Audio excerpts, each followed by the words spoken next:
Hey, I'm Kathleen Jasper, and today I'm talking about my brand new book, The Praxis Core Exam. I just published a third edition, and I want to talk about it today. Let's get started.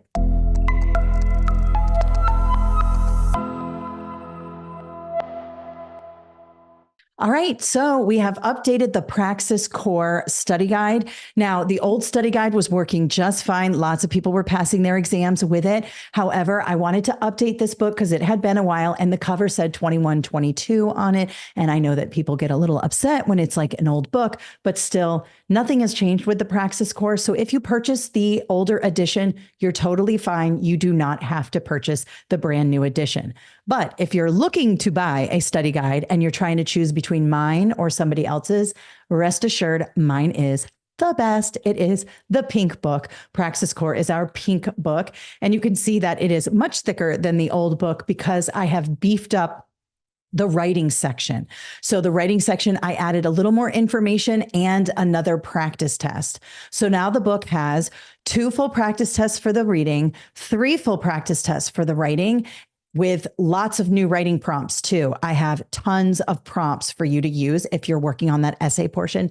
And then of course, 3 practice tests, full practice tests for the math. So this book has everything you need. And we also have an online course if you are struggling in any one of those areas. So definitely check that out. I'll put the links in the description below. But let's talk a little bit about the Praxis Core so you can understand the test a little bit better. So the Praxis Core is like an ACT or an SAT. It's going to assess your reading comprehension skills, your grammar skills, your essay skills, and your math skills. Now, some of these areas can be difficult for people. A lot of you are career changers and you haven't seen some of this math in a really long time.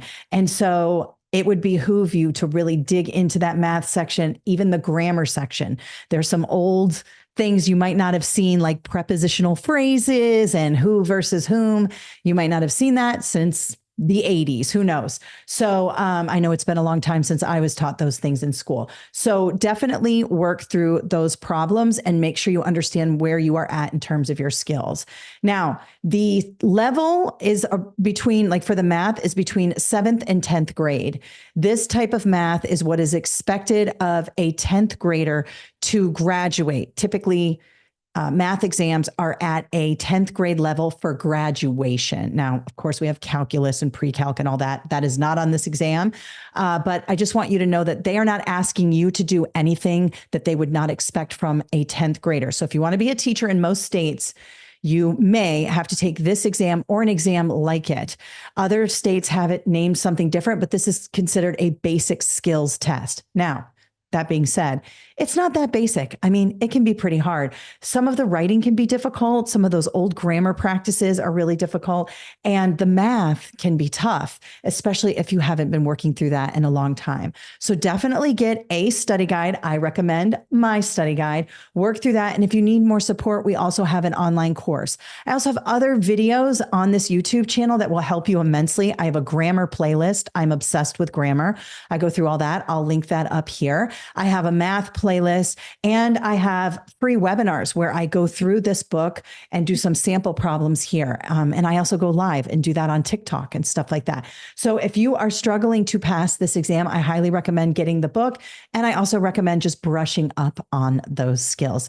Now, remember, I always say, download the study companion or the test specifications. They're the same thing. If you are trying to pass an exam, all you have to do is go to Google, put in your test, Praxis Core, or whatever your test is. It could be your subject area exam. It could be any exam that you're taking, and put test specification and blueprint next to it. Typically, a PDF will be available to you that is published by the testing company. It's the most important document you can reference because it lays out all the skills and everything you need to know. It's a very transparent process.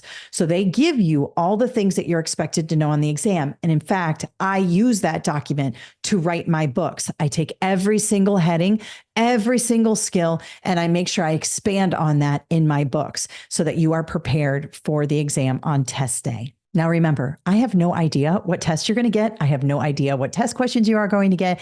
This is a state standardized exam, and you're not supposed to know what questions you're going to get. So memorizing test questions in any study guide is not the way to go.